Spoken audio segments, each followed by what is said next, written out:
Ya, Assalamualaikum warahmatullahi wabarakatuh. Waalaikumsalam. Waalaikumsalam warahmatullahi Waalaikumsalam wabarakatuh. warahmatullahi wabarakatuh. Ya, kakak-kakak senang sekali sore hari ini kita bergabung di kegiatan healing kita yang keenam. Nggak berasa ya, sudah 6 bulan kegiatan healing ini berjalan. Dan pada sore hari ini kita akan membahas tentang korupsi dalam pengadaan barang dan jasa. Telah bergabung bersama kita Kak Irma Sari. Selamat sore Kak Irma Sari. Selamat sore, Mbak. Ya, Kak Irma, eh, kita langsung aja ya gimana? Iya, boleh. Boleh ya? Ya, Terima kasih Kak Irma. ya. Terima kasih. Assalamualaikum warahmatullahi wabarakatuh. Selamat sore, salam sejahtera untuk kita semua. Terima kasih atas undangannya, Mbak Maria dari SPAK Indonesia. Terima kasih buat teman-teman semuanya yang sudah mengundang saya dalam kegiatan yang sangat luar biasa ini. Eh, saya selalu kagum dengan teman-teman SPAK yang selalu sangat konsen untuk isu anti korupsi ini ya. Itu. Eh, Kawan-kawan semuanya, mungkin saya memperkenalkan diri terlebih dahulu. Saya Irma Sari, saya aktif sehari-hari di organisasi perempuan Aceh Women for Peace Foundation, sebuah organisasi yang konsen isu untuk pemenuhan hak-hak perempuan di Aceh dalam konteks perdamaian di Aceh. Selain itu, saya juga belajar juga di Komite Orang Muda untuk Pengadaan Barang dan Jasa gitu. Jadi mungkin hari ini saya tidak banyak bisa memberikan materi, tapi saya lebih ke pengalaman saya melakukan pemantauan pengadaan barang dan jasa yang ada di Aceh, khususnya di kota Banda Aceh, ibu kota Banda Aceh seperti itu. Mungkin saya akan share screen ya.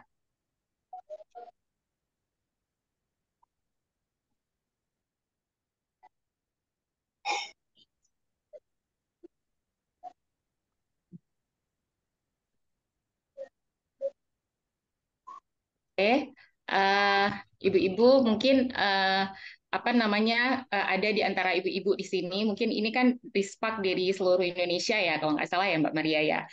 Jadi mungkin di sini itu ada beberapa juga teman-teman perempuan yang mengalami hal seperti ini nih, mau jalan tapi jalannya itu tidak akses untuk perempuan gitu ya, apalagi untuk perempuan yang naik kendaraan gitu. Ini adalah salah satu jalan yang ada di Aceh Besar di Aceh. Yang selanjutnya ini Kak Irma, juga mohon maaf Kak.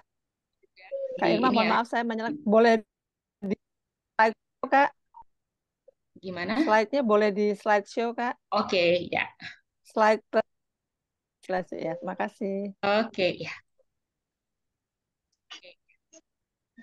Oke, ini juga jalan yang ada di jalan-jalan yang ada di Aceh ini.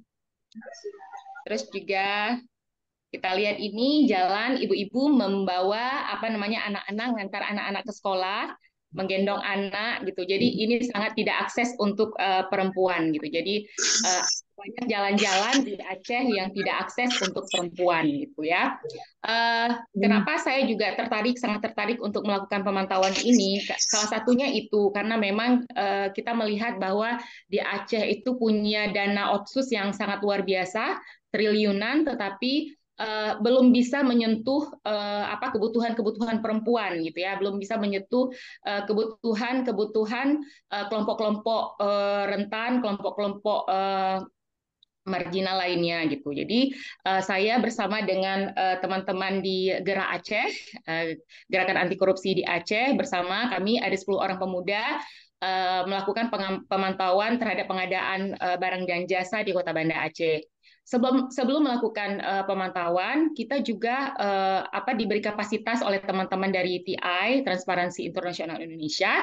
Kita diberi kapasitas selama 6 bulan untuk menimba ilmu dulu ya, menimba ilmu apa itu korupsi, kenapa korupsi harus kita berantas, apa namanya manfaat ketika kita melakukan melakukan pemantauan seperti itu. Jadi kita punya sekolah yang namanya Sekolah Pengawasan dan Pemantauan Pengadaan Publik atau SP3.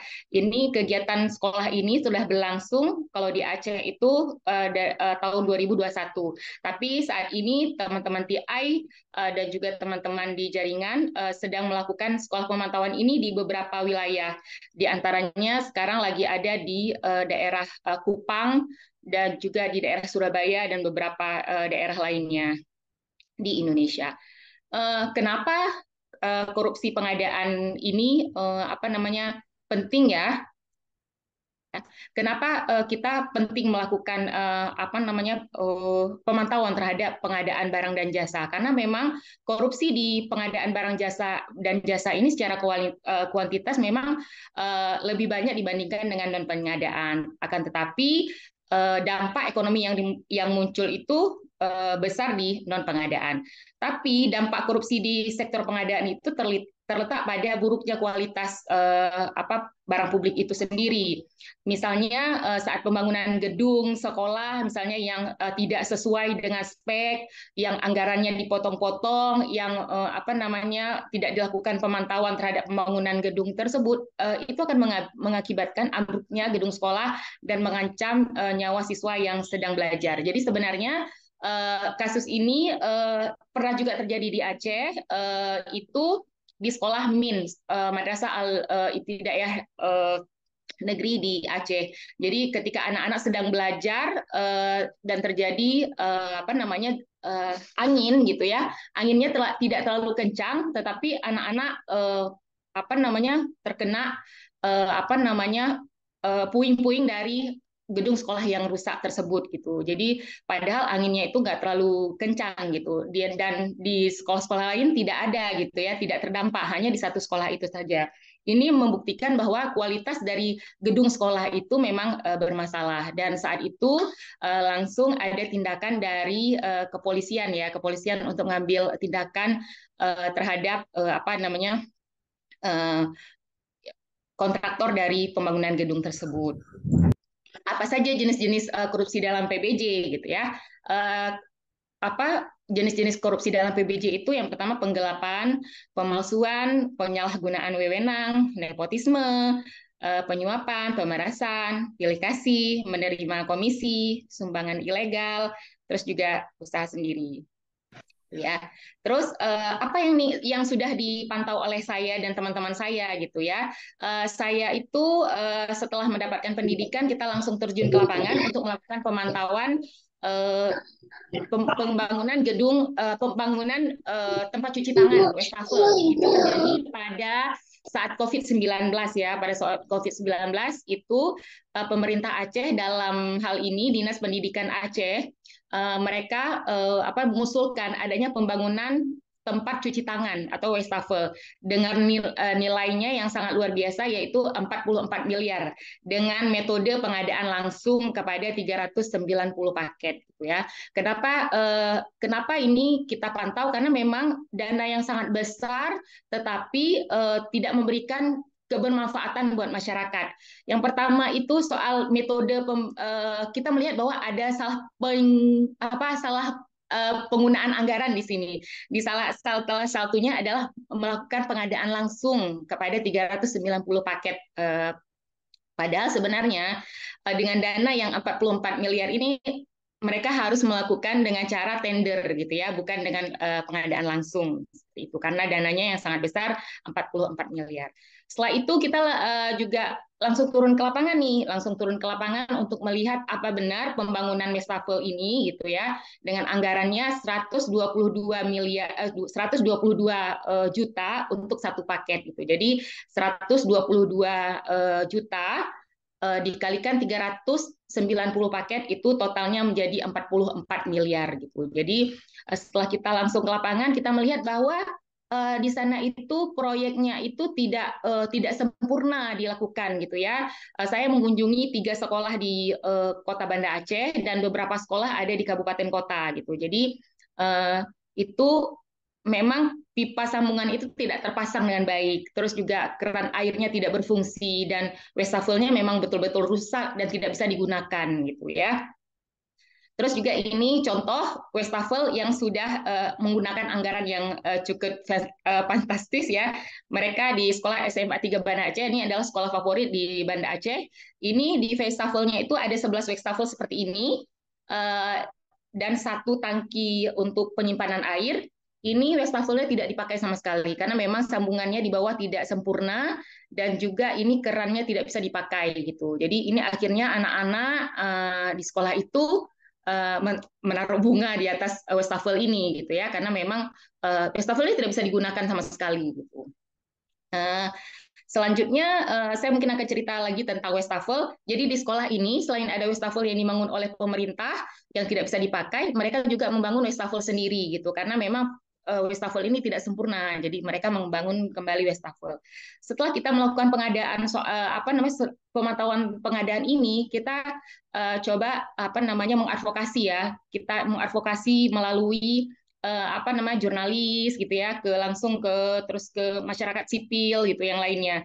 Dan setelah itu masyarakat sipil memberi laporan ke meminta keuangan untuk mengaudit pengadaan ini gitu. Dan setelah diaudit memang oleh BPKP, dan akhirnya ini memang ada penyalahgunaan anggaran gitu. Jadi 1 paket ini itu ada penyalahgunaan anggaran itu sekitar 5 dan sampai dengan 6 juta per paketnya gitu. Jadi kalau misalnya 5 sampai 6 juta dikali dengan 390 paket, itu kerugian negara itu sekitar 3-4 miliar gitu ya. Jadi dan kasus ini setelah kita melakukan pemantauan, kasus ini sudah masuk ke kepolisian dan saat ini sedang pemeriksaan saksi-saksi gitu.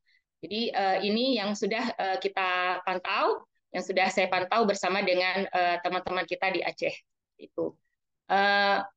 Selanjutnya juga ada pemantauan soal pengadaan sapi kurus ya, pengadaan sapi kurus. Jadi di salah satu kita melakukan pengadaan yang pengadaannya itu diajukan oleh Dinas Peternakan di Aceh gitu ya. Di mana ada pengadaan sekitar 300 sapi, dan semua sapi yang pengadaan sapi itu mati gitu ya, karena tidak sesuai dengan speknya. Misalnya spek untuk makanannya, tempat untuk sapi-sapinya tinggal gitu ya. Jadi itu ada kerugian negara yang sekitar 2-4 miliar setelah kita melakukan pemantauan. Tetapi sayangnya kasus ini sudah putusan final, dan orang-orang yang diduga melakukan penyalahgunaan anggaran dalam pengadaan ini setelah diproses mereka bebas gitu. Jadi itu juga salah satu dari kekhawatiran kita, penegakan hukum yang belum baik di kitanya gitu ya. Padahal kita melihat bahwa memang ada penyalahgunaan anggaran di situ, tapi saat persidangan berlangsung, kita tidak tahu penegakan hukum mungkin di Indonesia ya khususnya belum belum memihak ke kita gitu ya. Terus juga ada aplikasi Tokopedia. Aplikasi Tokopedia ini adalah sebuah aplikasi seperti aplikasi Shopee, di mana ini sebenarnya diperuntukkan kepada UMKM yang ada di Aceh gitu ya, khususnya Aceh Barat Daya di salah satu kabupaten kota. Dan ini tersangkanya adalah anak dari Sekda Kabupaten Aceh Barat Daya, dan ini juga sudah masuk ke dalam ranah hukum, dan saat ini tersangkanya sudah mulai diproses gitu ya. Ini tugu yang sangat heboh di Aceh nih ya, tugu yang sangat heboh di Aceh ini, di Sigli di salah satu kabupaten kota. Ini bagaimana dengan tugu dengan nilai yang sangat fantastis 6,7 miliar, tetapi di luarnya itu banjir gitu ya. Kenapa tidak teman-teman masyarakat sipil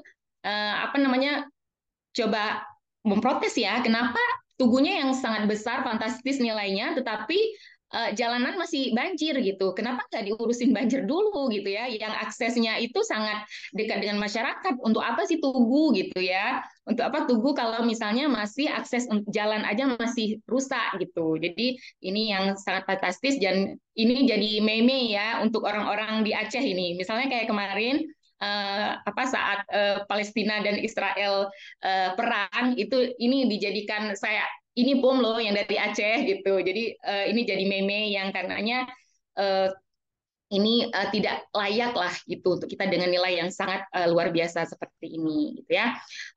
Terus juga kita selain ini saya juga ada beberapa melakukan pemantauan. Mungkin saya juga cerita sedikit saat saya melakukan pemantauan gitu ya. Kita juga menerima uh, menerima ancaman-ancaman dari pihak-pihak yang kita pantau ya gitu. Jadi terakhir sekali saya di bulan September kemarin saya melakukan pemantauan untuk salah satu gedung yang ada di Aceh. Gedung itu namanya Gedung Pengelolaan Keuangan Aceh. Jadi gedung itu uh, nilai sangat fantastis juga ya. Sekitar 19 miliar gitu ya. Terus saya coba datang ke sana untuk melihat proses pembangunan gedung tersebut ya. Setelah saya melakukan pengecekan soal papan nama gitu ya, papan papan pengumuman itu, dan ternyata papan pengumuman itu tidak ditaruh di luar gedung, di luar proyek, tapi di dalam proyek gitu. Jadi itu salah satu yang kita kritik gitu ya. Ketika kita melakukan kritik terhadap itu, kita mendapat ancaman dari pimpinan proyeknya, dari kontraktornya gitu. Jadi sebenarnya kerja-kerja ini bukan sangat ini ya buat kita. Maksudnya ini juga menekan kita gitu sebenarnya gitu ya. Tapi kenapa kita tetap melakukan ini? Karena memang kita melihat bahwa proses pengadaan barang dan jasa ini memang sangat rentan terhadap korupsi ya, itu berdasarkan penelitian juga. Terus 70% korupsi di Aceh terjadi pada kegiatan PBJ. Terus pada saat COVID kemarin gitu ya, yang dananya seharusnya digunakan untuk pemberdayaan masyarakat gitu ya, tapi digunakan untuk pembangunan fasilitas-fasilitas gitu ya. Terus itu juga salah satu potensi juga ya korupsi itu percepatan PBJ gitu ya, seperti yang proses pembangunan Westafel itu dengan cepat mereka melakukan pengadaan langsung gitu tanpa tender gitu ya. Terus juga ada lemahnya pengawasan, terus juga infrastruktur yang yang lemah gitu. Kenapa kami gitu ya walaupun mendapat ancaman-ancaman gitu ya kenapa kita juga tetap mau gitu melakukan melakukan pemantauan PBJ ini karena memang kita menyadari bahwa kita adalah korban korupsi gitu ya, sistem yang korup, terus juga meningkatnya budaya konsumerisme gitu ya, terus juga fungsi kontrol sosial juga sebenarnya, terus juga kita mendorong tata pemerintah yang akuntabel gitu. Jadi kita kenapa kami ingin terlibat karena memang kita perlu ada perubahan gitu. Terus juga kita merasa bahwa ini harus kita perbaiki sama-sama gitu. Mungkin itu saja dari saya, Kak Ika dari SPAK. Terima kasih. Terima kasih Kak Irma untuk paparannya. Memang ternyata untuk pengadaan barang dan jasa itu luar biasa rentan ya Kak Irma ya. Walaupun secara nggak langsung ya, kita merasakan manfaatnya, tetapi kita juga ternyata adalah korbannya gitu ya. Mungkin sebelum kita masuk ke pertanyaan nih, sambil Kak Irma mau izin sholat dulu atau belum ya? Atau mau Belum langsung? Mbak. Oh, jadi kita Belum. bisa langsung ke pertanyaan dulu ya? Iya, boleh Mbak. Ya, boleh kakak-kakak kalau ada yang mau bertanya. Tadi di kolom chat ada yang bertanya, Kak. Untuk yang Ya. Tugu Aceh, apakah masyarakat juga diajak diskusi untuk pembuatan Tugu? Ya, setahu saya dan masyarakat sipil kita kan memang beda beda ini ya, beda beda kabupaten ya, gitu ya. Kita sekarang saya berada di Kota Banda Aceh dan posisi dari Tugu itu adanya di salah satu kabupaten kota. Tapi ketika kita berdiskusi dengan teman-teman di sana, teman-teman masyarakat di situ di sana, mereka mengatakan bahwa ini memang murni dari apa namanya dari pemerintah gitu, nggak ada unsur apa melibatkan masyarakat di apa namanya saat pembangunan tugu tersebut. Mungkin itu jawabannya singkatnya. Jadi waktu perencanaan itu kita masyarakat di Aceh tuh tidak dilibatkan ya kak ya? Iya, Jadi iya, oke. iya. Oh, apakah terjawab Bu Maya? Tapi nih kak ya, saya mau tanya sebelum yang lain bertanya. Untuk kira-kira kan tadi di info kita itu apa salah satu juga merupakan korbannya gitu kan ya. Iya. Terus biasanya baru ketahuan itu kalau sudah berjalan proyeknya gitu kan ya. Kalau untuk pencegahan tuh biasanya gimana Kak? Ada nggak? Oh ya, oke. Jadi kalau untuk pencegahan di kitanya sendiri ya, di apa namanya di komitenya sendiri ya gitu ya.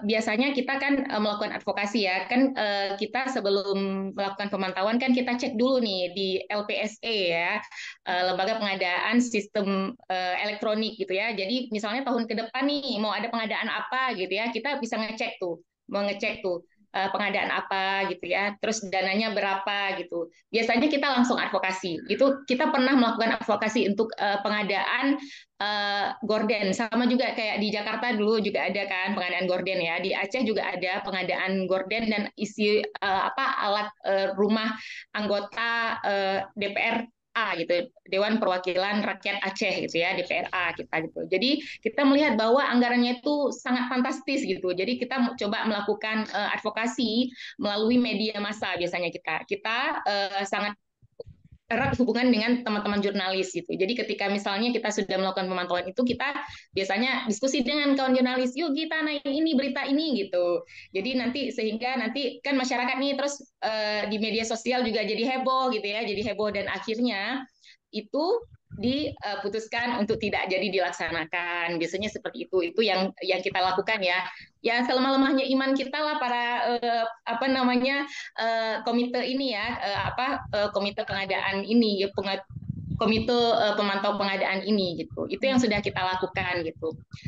Teman-teman juga kita komite ini setiap bulan kita melakukan pengadaan gitu ya. Pengadaan apa pemantauan pengadaan maksud saya, pemantauan PBJ gitu ya.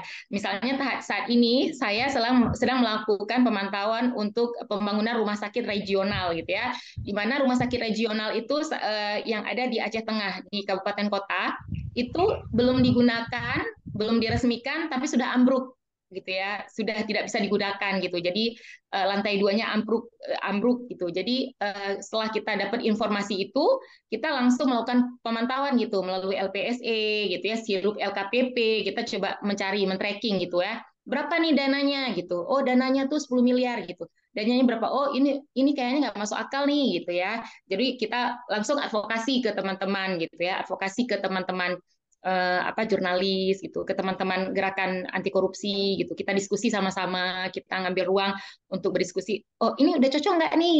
Oh, ini ternyata dananya terlalu besar gitu. Jadi kita lebih ke diskusi seperti itu. Jadi setiap mau ada pengadaan gitu biasanya ada link untuk kita cari tahu info ya project apa yang mau dijalankan gitu ya kak ya. Ya, jadi itu ada website namanya Lebih ada. website LPSE namanya. Jadi Lembaga Pengadaan Sistem Elektronik itu semua pemerintah dinas-dinas itu memasukkan gitu pengajuan mereka itu apa ke depannya gitu. Jadi dari situ kita bisa melihat misalnya dinas pendidikan lagi ngajukan apa nih gitu. Jadi kayak kemarin itu dinas pendidikan ngajukan kegiatan apa kayak keakraban gitu ya sampai 1 miliar gitu. Jadi kita coba langsung advokasi nih, ih kok apa namanya kegiatan family gathering-nya sampai 1 miliar gitu, itu ngapain aja gitu. Jadi lebih yang seperti itu dan setelah itu kita bombastis melalui media-media sosial gitu. Gitu. Mungkin kakak-kakak yang lain punya cerita atau punya cerita pengalaman yang sama bisa sharing ke kita bareng-bareng gitu atau mau ada pertanyaan?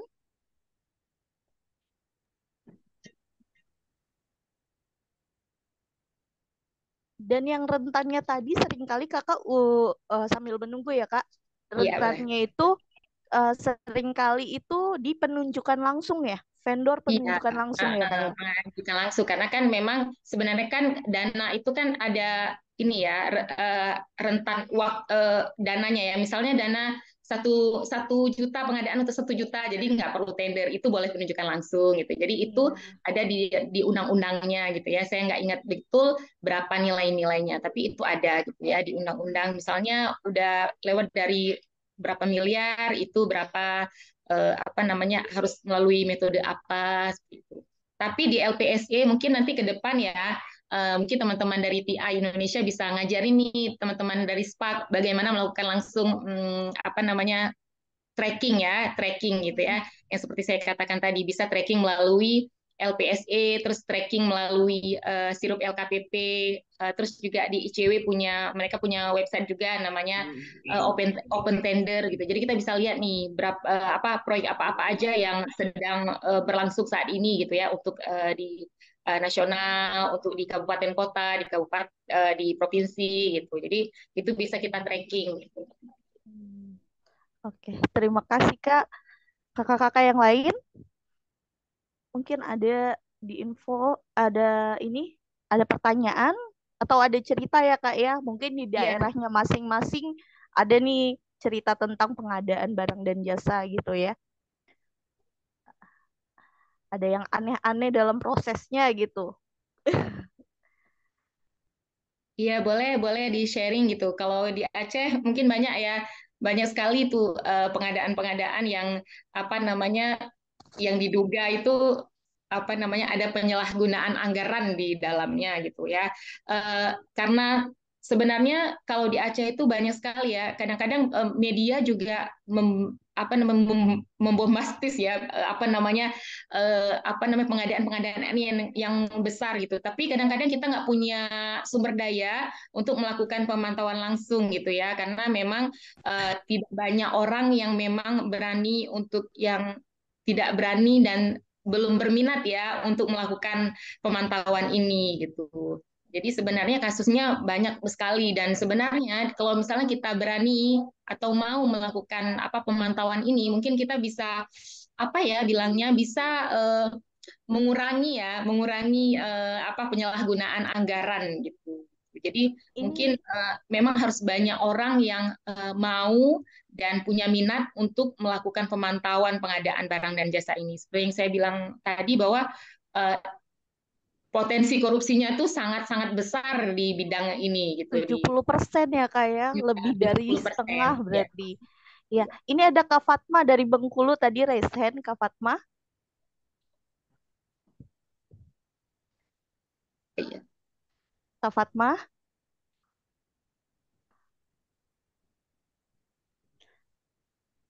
Kak Fatma apakah ada di tempat?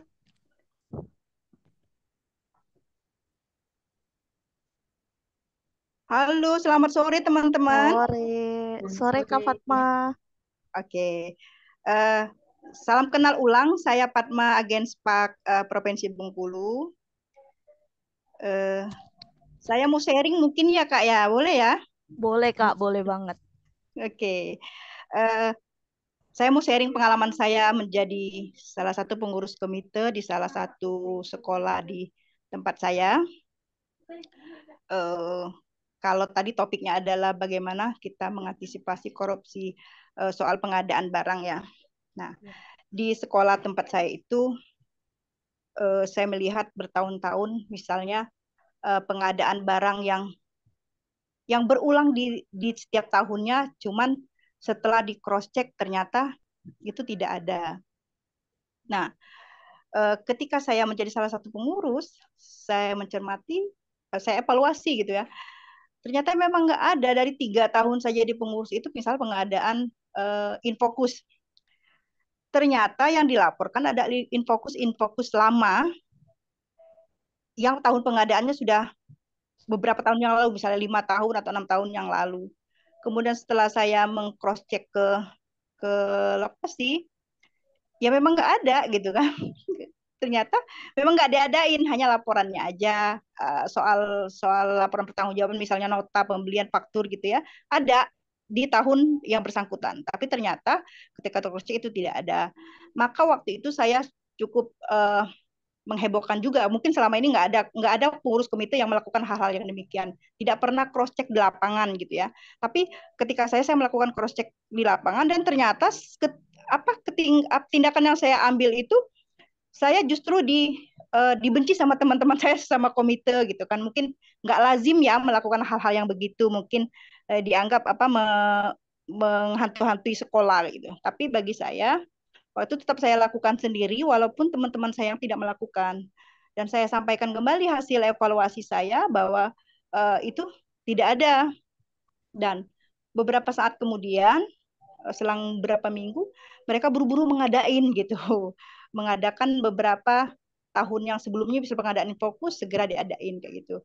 Nah, itu menurut saya lagi sekali ya, ternyata dana komite ini kan dana yang lunak lah ya untuk diaudit oleh TPK misalnya atau BPKP gitu kan, karena itu bersumber dari orang tua siswa. Nah, karena lunak itu sehingga sekolah menganggap eh, saya melihat proses yang dilakukan adalah kapitalisasi pendidikan ya. Saya mengeri sekali melihatnya gitu kan. Eh, kok sementara dana bos tidak ada transparansi dari sekolah gitu. Misal dana bos itu digunakan untuk apa saja dalam tahun yang bersangkutan. Sementara dana komite juga digunakan tidak tepat sesuai dengan perencanaan. Maka eh, saya melakukan dobrakan itu ya. Walaupun konsekuensinya saya dibenci semua guru yang ada di situ, dibenci oleh teman-teman saya sesama komite juga gitu kan. Tapi saya statement saya bilang sama teman-teman saya buktikan saya akan lakukan itu tanpa kalian. Tapi kita lihat saja nanti saya bilang kan.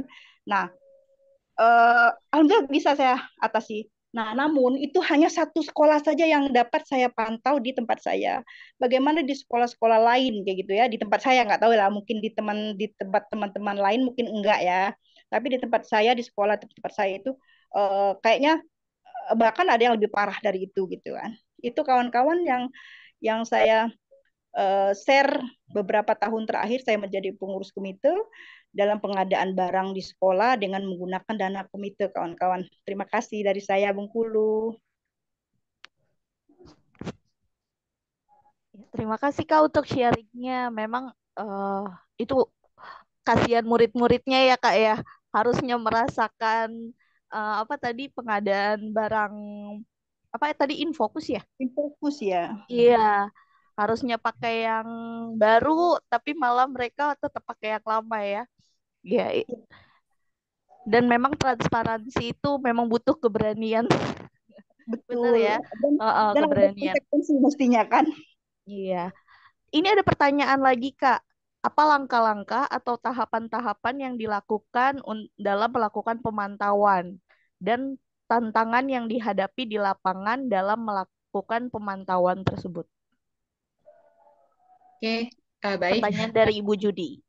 Iya, sangat luar biasa ya tadi Bu Fatma di Bengkulu ya. Sudah memang butuh orang-orang seperti Bu Fatma nih Yang ya. berani ya, Kak ya. Yang berhasil ya gitu. Karena memang butuh proses ya Bu Fatma, butuh proses. Terus juga kita jadi tidak disenangi oleh teman-teman tim kita gitu. Itu memang tantangannya ketika kita memang pengen adanya transparansi gitu. Jadi salut sekali sama Bu Fatma gitu.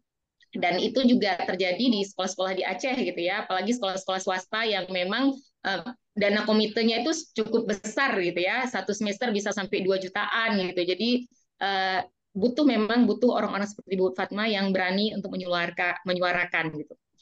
Baik, tadi ada pertanyaan dari Ibu Judi ya soal apa langkah-langkah yang sudah kita lakukan untuk melakukan pemantauan. Ya, Ibu, langkah pertama itu sebenarnya kan kita harus punya pengetahuan dulu ya, pengetahuan bagaimana kita melakukan tracking di website pengadaan gitu ya.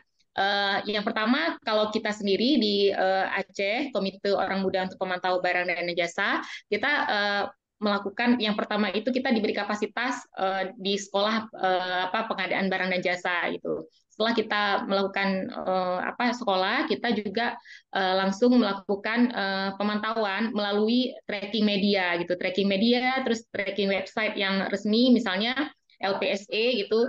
LPSE itu adalah Lembaga Pengadaan Sistem Elektronik gitu. Jadi semua dinas-dinas pemangku kepentingan pemerintah itu memasukkan proses pengadaannya itu ke LPSI. Jadi kita bisa melihat situ di tracking eh, proyek-proyek apa saja yang sedang berjalan dan yang sudah berjalan gitu ya, yang sudah berjalan gitu. Jadi kita bisa melakukan tracking. Yang pertama tracking melalui media sosial, media elektronik, terus juga media pengadaan apa yang ingin kita lakukan. Misalnya nih, contohnya seperti saya tadi, saya melakukan pemantauan untuk pembangunan wastafel gitu. Saya melihat men-tracking melalui LPSE, melalui sirup LKPP itu dari LKPP, Lembaga Kebijakan Pengadaan Barang dan Jasa. Setelah itu saya juga men-tracking melalui Open Tender. Itu Open Tender adalah salah satu website yang dibuat oleh kawan-kawan ICW. Ya, jadi kita melakukan tracking. Setelah kita melakukan tracking itu, kita membuat laporan.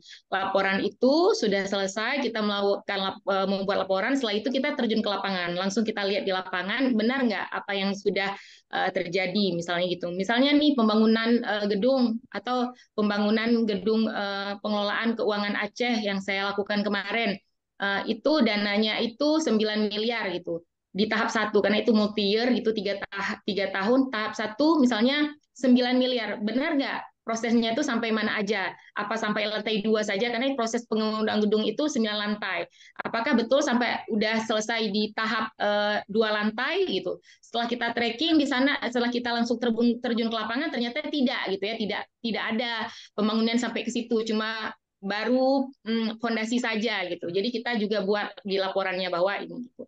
Setelah itu kita coba advokasi melalui teman-teman jurnalis gitu ya, sama-sama jurnalis kita diskusi gitu. Ini kita mau bawa kemana nih kasusnya gitu. Terus kita bilang nih, biasanya kita ke BPKP. Di BPKP itu kita coba minta mereka untuk audit ya, audit pembangunan dari pembangunan pengadaan itu. Misalnya kan di tahap satu nih 9 miliar, kita minta mereka audit, betul nggak sudah mengeluarkan 9 miliar gitu. Apakah ada penyalahgunaan anggaran di situ gitu. Jadi itu uh, terus juga tantangannya kemarin ketika saya melakukan pemantauan di gedung itu, saya mendapat ancaman gitu ya dari pimpinan proyeknya, dari kontraktornya gitu. Karena saat itu saya sempat foto, sempat masuk ke dalam ruangan itu, ke dalam proses pembangunan gedung itu gitu. Jadi saya sempat diancam waktu itu kalau tidak boleh keluar foto, tidak boleh memberikan statement apa-apa soal itu gitu. Terus sebenarnya saya nggak takut ya, maksudnya ya itu kan pembangunan punya publik gitu ya, kita bisa aja melakukan pemantauan gitu kan. Tetapi teman-teman gitu ya di gerakan teman-teman di organisasi bilang bahwa jangan sampai ada lagi kasus-kasus kriminalisasi untuk aktivis gitu ya, karena kan kita tahu misalnya kayak Fathia Haris, walaupun memang kasusnya itu udah sangat tinggi ya, misalnya Fathia Haris itu kan memang mereka dikriminalisasi. Jadi teman-teman yang menaungi kami, khususnya kami Komite Anak Muda, mereka tidak mau kami itu mendapat ancaman gitu ya. Jadi mereka bilang ya udah fotonya nggak usah disebar gitu. Fotonya cukup untuk kalian aja dan jangan buat statement apa-apa di media gitu. Karena itu akan mengancam kita gitu. Apalagi saya sendiri sebagai ibu rumah tangga, maksudnya punya anak, punya ini gitu ya. Jadi kawan-kawan lebih ke memprotek saya. Oh udah, jangan buat statement apa-apa di media, jangan sebarkan foto-foto yang apa gitu. Tapi kita langsung main ke BPKP, langsung ke BPKP, kita minta mereka audit gitu. Jadi walaupun mereka para kontraktor itu nggak tahu kita melakukan advokasi itu gitu. Jadi lebih ke di bawah lebih yang ke soft aja gitu. Nggak langsung ke media. Mungkin itu tantangannya pasti ada gitu ya. Di teman-teman juga gitu. Misalnya kayak teman-teman saya yang melakukan pemantauan di pengadaan sapi ya, pengadaan sapi itu dia juga dapat ancaman gitu. Nggak boleh fotonya, kan kita biasa kalau datang tuh foto gitu ya. fotonya boleh sebar, nggak boleh kasih tahu ke media gitu. Dan saya juga kemarin juga waktu saat melakukan pemantauan untuk Westafel, saya juga agak kesusahan gitu ya ketika saya mau wawancara beberapa stakeholder ada yang ada di sekolah gitu, mereka lebih ke kami nggak mau diwawancara, kami nggak mau difoto, kami nggak mau di apa-apa gitu. Jadi waktu itu saya coba membuat jurnalis warga untuk melihat apa namanya, untuk melihat eh, apakah benar seperti itu yang saya pantau gitu ya, kebenaran di apa di website dengan yang langsung di lapangan gitu. Jadi tantangannya itu besar sih sebenarnya kita melakukan apa namanya pemantauan. Tapi satu lagi, memang kita butuh minat gitu ya, butuh minat. Ketika kita sudah berminat, kayaknya tantangan itu bisa kita hadapi gitu ya. Apalagi kalau kami di Aceh, kita punya Gerak Aceh, di nasional kita punya TI yang memang menaungi kita gitu. Yang ketika kita punya masalah, kita bisa langsung diskusi dengan mereka gitu. Mungkin itu Mbak Ika. Jadi tantangannya selain ancaman, tapi pengumpulan datanya juga kadang dipersulit ya Kak ya. Iya. Mungkin kalau untuk teman-teman di daerah lain nih Kak, ketika kalau di Aceh tadi Kakak bilang ada Gerak Aceh, terus juga ada TI gitu ya. Kalau untuk teman-teman yang lain yang mungkin di daerah gitu ya, ketika mereka dipersulit gitu, mereka tuh harus kayak bagaimana kemana gitu. Ada usulan kah atau mungkin ada link dari LPSE untuk pengaduan gitu atau gimana? Adakah Kak? Iya. Kalau di daerah lain saya nggak tahu ya, tapi sebenarnya kan di daerah-daerah lain itu kan punya mungkin ada juga ya lembaga yang konsen untuk isu gerakan-gerakan ini. Tapi teman-teman di apa namanya di TI mungkin ya di ICW gitu ya, mungkin bisa diajak diskusi gitu untuk karena kan mereka sangat konsen ya untuk isu korupsi ini. Oh, jadi teman-teman yang lain kalau misalkan eh, ada kesulitan gitu ya kayak bisa menghubungi teman-teman dari SPAK juga kan kita juga ada di mana-mana gitu. Bisa diajak diskusi bareng ya gitu. Mungkin ada lagi Bu Judi, apakah terjawab pertanyaannya? Ada lagi kah pertanyaan yang lain?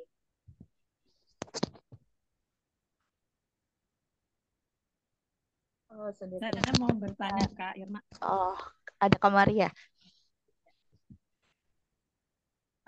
Maaf saya nggak buka video ya. Apakah suara saya terdengar Kak? Jelas Kak. Tadi kan yang dijelaskan Kak Irma tuh bagaimana kalau kita ingin berpartisipasi dalam pemantauannya ya. Nah, tapi kalau kita berada dalam satu komite atau satu apa ya divisi yang dimana kita adalah pelaku pengadaan barang dan jasa gitu ya. Apa yang paling harus kita perhatikan gitu ya supaya kita tidak terjerumus pada pengadaan barang dan jasa yang tidak akuntabel gitu Kak. Hal-hal apa yang harus kita perhatikan kalau kita melakukan pengadaan barang dan jasa?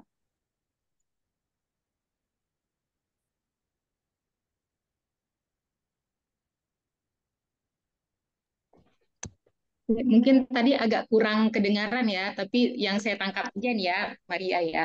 Jadi ketika biar kita agar kita tidak terjerumus ya, mungkin kita harus melihat dokumen ya, dokumen kontrak misalnya gitu ya. Karena kan ketika kita akan melakukan apa hubungan kerjasama misalnya gitu ya, misalnya saja ini saya contohkan ya, ketika saya di desa saya, di kampung saya itu saya diminta untuk menjadi ketua tani gitu, ketua kelompok tani gitu. Jadi dinas pertanian itu memberi dana sebesar 60 juta untuk apa namanya untuk kegiatan pertanian gitu. Jadi sebelum saya apa namanya menerima uang tersebut gitu ya untuk melakukan pengadaan, saya melihat dulu apa dokumen-dokumen yang ada gitu ya. Dokumen yang ada misalnya saat eh, itu sebelum kontrak kita melihat ini uang 60 juta ini untuk diapain aja gitu ya. Untuk pembelian misalnya bibit gitu. Pembelian bibit untuk pembangunan rumah bibit. Rumah bibit sebesar harganya 15 juta. Jadi kita pastikan bahwa itu memang betul-betul segitu gitu ya.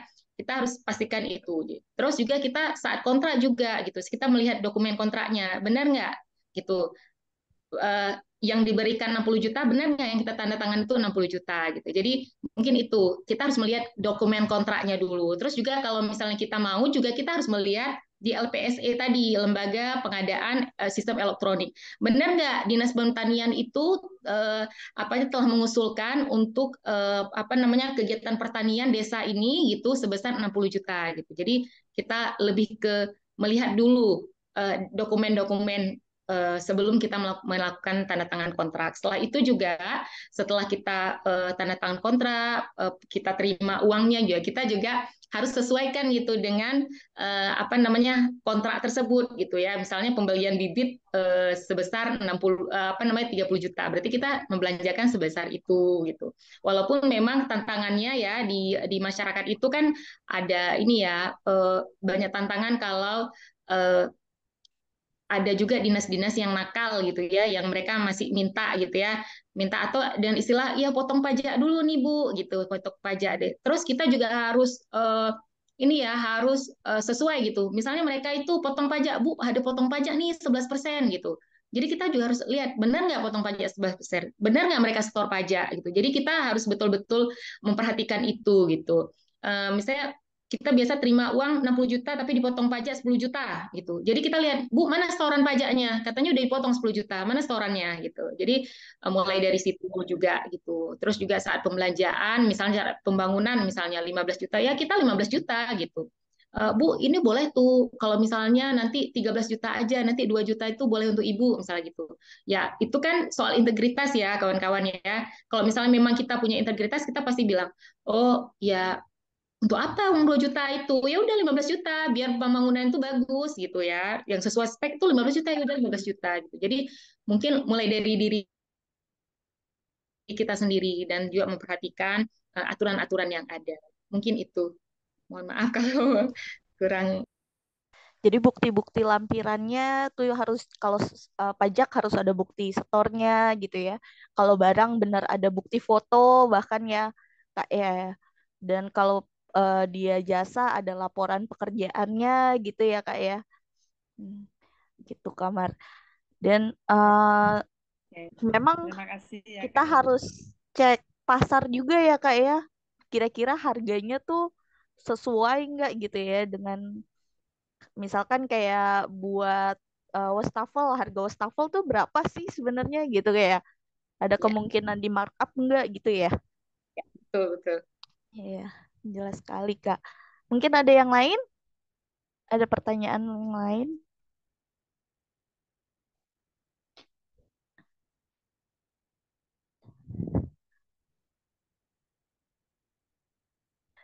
Memang harus bidding ya Kak ya biar aman itu ya.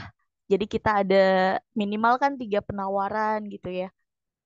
Iya, iya itu betul. Tapi memang kita juga melihat ya di LPSE tadi itu, memang biddingnya itu ada kasus-kasus lain juga ya, mungkin bisa saya ceritakan di sini. Misalnya nih, eh, ada apa tender gitu ya untuk pembangunan eh, wastafel ya, saya contohkannya wastafel gitu. Jadi yang memasukkan apa namanya pengajuan untuk anggaran itu pengajuannya itu banyak sekali gitu ya, sampai 100 gitu. Tapi yang memenuhi spek itu cuma 3 gitu biasanya gitu. Jadi kayak masih ada permainan juga di pemerintah kita gitu ya, yang kenapa sih orangnya sampai 100 orang yang mengajukan gitu, tapi kok yang punya spek tuh cuma 3 orang gitu, mungkin nggak gitu. Jadi ya seperti itu. Kalau kita tuh istilahnya itu kalau di Aceh itu antar lintu gitu ya, antar lintu itu rame-rame sekali, tapi pada sampai sampai sampai di situ tuh sampai di tujuan itu cuma satu yang memenuhi spek gitu ya, yang sesuai gitu. Padahal seharusnya kita melihat bahwa itu juga ada kecurangan di situ gitu ya.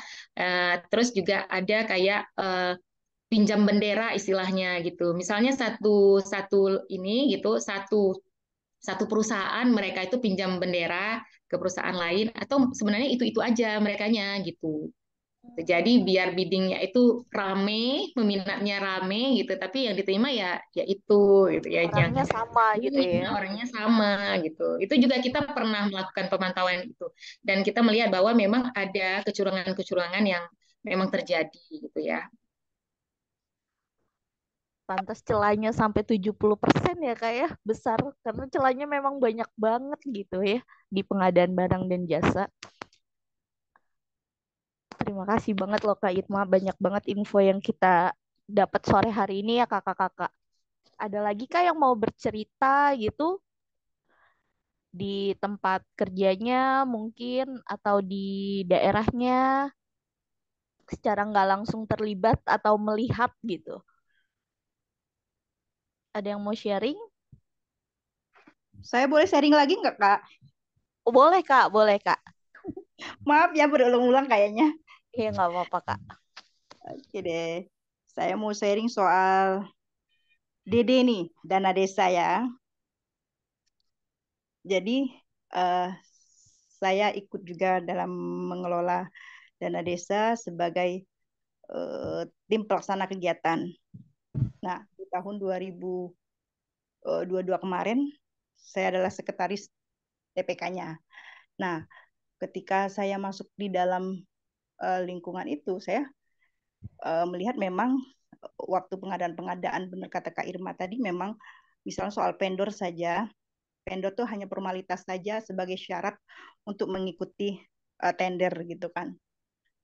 Uh, yang riskan lagi, ada memang pihak-pihak yang punya kewenangan lebih memaksakan diri untuk ikut tender, misalnya dari kepolisian, dari kejaksaan misalnya kan, ketika mereka menyodorkan salah satu CP atas atas kepemilikan atas mereka, mestinya desa, orang-orang yang awam terhadap intervensi-intervensi begitu kan merasa takut kayak gitu kan. Nah, yang mengerikan lagi, waktu itu ada salah satu CP pengadaan benih ikan waktu itu, dia bilang dia yang mengintervensi budget kita. Misal kita mengalokasikan budget satu ikan itu misalnya Rp800 dengan ukuran minimal 6 cm, mereka maksa atau naikin, jangan 800 dong, 2.000 gitu kan. Sementara di ini kita udah budgetnya sebegitu. Nah, mengatasnamakan misalnya kepolisian gitu kan. Memang sebenarnya oknum sih, ada beberapa oknum itu mengatasnamakan bahwa ini ada perintah A, B gitu kan. Nah, saya melihat beberapa desa yang memang dia secara aturan dia tidak paham, secara keberanian juga tidak ada misalkan, pastinya dia manut gitu kan, ikut-ikut aja gitu kan. Nah, belum lagi misalnya soal jumlah ya, misalnya bahkan dia mengajarin misalnya, misalnya pengadaannya 5.000, kita adain 2.000 aja katanya kan gitu. Nah, kan nggak mungkin juga orang desa menghitung, dibilang benih ikan dari 5.000 menjadi 3.000, nggak kan mereka ketahuan gitu. Ngajarin saya waktu itu gitu, si vendornya tadi kan. Oh, tetap saya tolak, tidak bisa, saya bilang gitu kan. Karena menurut saya oke lah, soal benih ikan kita nggak bisa hitung ya. Mungkin di celah yang lain juga bisa bisa ketahuan juga gitu kan. Kemudian soal yang mengintervensi tadi misalnya atas nama A misalnya kan, kan yang diaudit bukan belum vendornya, TPK dulu yang diaudit, desa dulu yang diaudit gitu kan. Nah, kalau kawan-kawan di tempat lain mungkin, di desa lain mungkin ya, apalagi di desa-desa yang terisolir misalnya, mestinya mereka takut ketika ada intervensi kawan-kawan yang punya kewenangan bang auditor misalnya kan gitu. Belum lagi misalnya kawan-kawan kita di perangkat desa sendiri, saya melihat mereka pertama tidak tidak memahami aturan secara utuh, sehingga memang dia melaksanakan kegiatan itu asal aja, asal terlaksana, asal terserap, tapi tidak memberi manfaat yang lebih terhadap kepentingan masyarakat. Kemudian belum lagi dibonceng kepentingan-kepentingan. Misalnya ada beberapa kelompok di desa atau di luar desa juga yang punya kepentingan untuk mengambil keuntungan dari pengadaan misalkan. Nah, dari situ memang banyak sekali yang menguap dana-dana itu atau bocor kayak gitu kan. Yang prihatin sekali kalau kita ngelihat sementara kita dana desa itu kita utang dari luar negeri. Sementara tujuan pemerintah kita sangat mulia sih menurut saya untuk mensejahterakan masyarakat. Namun masyarakat sendiri tidak mendapat manfaat lebih atas dana-dana yang dikucurkan di setiap tahunnya misalkan untuk desa. Belum lagi pemahaman masyarakat juga mikir itu kan udah dana desa, udah nanti kan kalau habis diberi lagi misalnya begitu. Kemudian misalnya soal pembangunan fisik jalan misalnya. Kalau dananya misalnya 150 juta, yang diserap ya paling 100 lah. Misal itu sudah maksimal tuh 100. Karena di 50-nya ada mau bagi-bagi gitu kan. Saya juga heran juga ngelihatnya kan pada mau bagi-bagi gitu kan. Nah, sehingga kualitas bangunan ini sendiri akhirnya kan tidak bagus.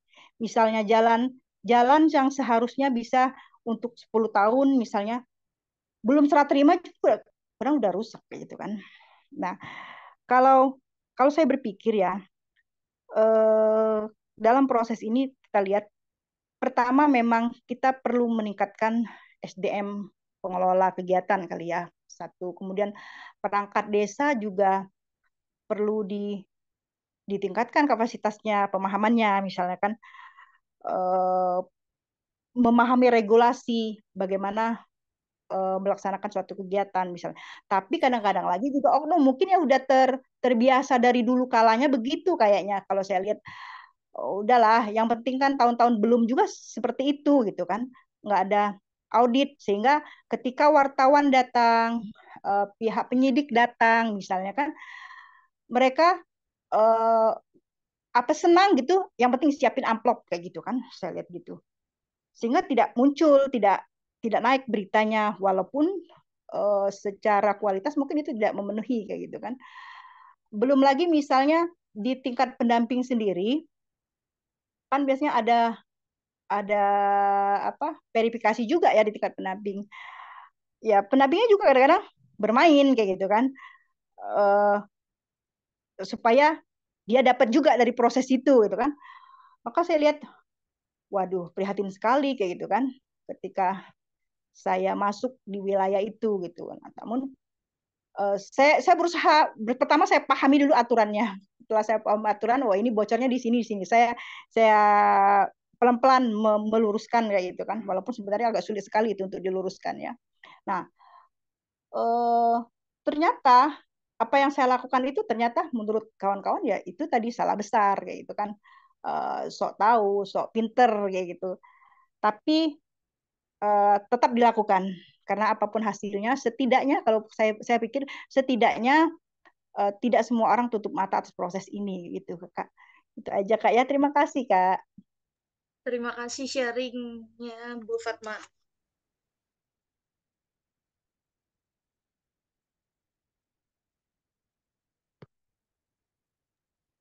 Kak, di mute, Kak. Mute ya. Terima kasih Bu Fatma untuk sharingnya. Sudah ya? Ya. Mungkin untuk seperti Bu Fatma itu butuh keberanian yang besar ya. Berani untuk mengungkapkan sesuatu gitu kan ya. Memang nggak mudah ya Bu Fatma. Seperti yang Ya, tadi eh, Kak Irma cerita, pasti ada ancaman, dijauhi. Memang itu kayak nggak mudah juga gitu kan ya. Tapi ya, ya itulah resiko yang harus kita ambil kalau kita mau jujur gitu ya. betul Oh, Kakak. nanti kan apa hasilnya buat kita juga buat keluarga kita juga secara nggak langsung ya gitu. Mungkin kakak-kakak yang lain ada lagi kah yang mau sharing sambil menunggu Kak Irma sedang sholat? Tadi ada pertanyaan dari Bu Wati di Lombok. Tapi kita tunggu Kak Irma ya Bu Wati ya.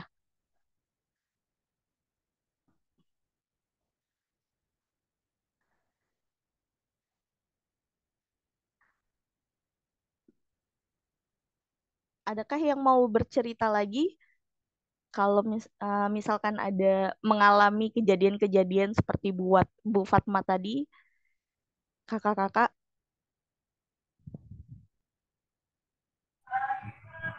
Saya mungkin boleh Mbak Kak. Iqbal.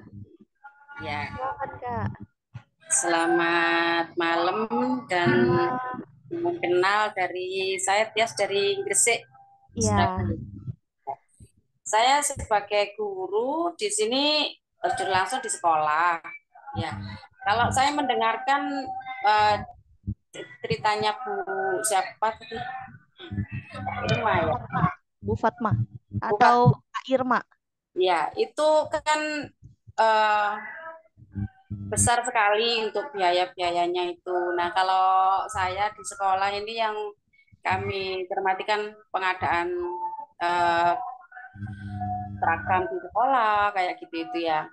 Nah, memang di sini saya masuk di sekolah yang baru. Nah, untuk yang sekolah yang lama dulu memang eh, ini di daerah kami itu untuk sekolah-sekolah itu kan seragam diberi ya sama dinas dan kemudian di situ masih saja sekolah-sekolah itu banyak yang bermain untuk menjual belikan seragam. Nah, seperti itu. Nah, dan waktu per eh, ini cuma cerita-cerita saya sambil nunggu Kak Anu tadi.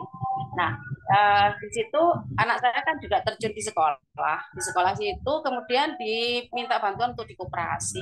Nah, di situ ternyata eh, digiring orang tua itu untuk membeli atribut, seragam, kayak gitu itu wajib untuk beli. Padahal sudah kelas 9 misalkan. Nah, di situ anak saya yang membantu di koperasi itu merasa shock.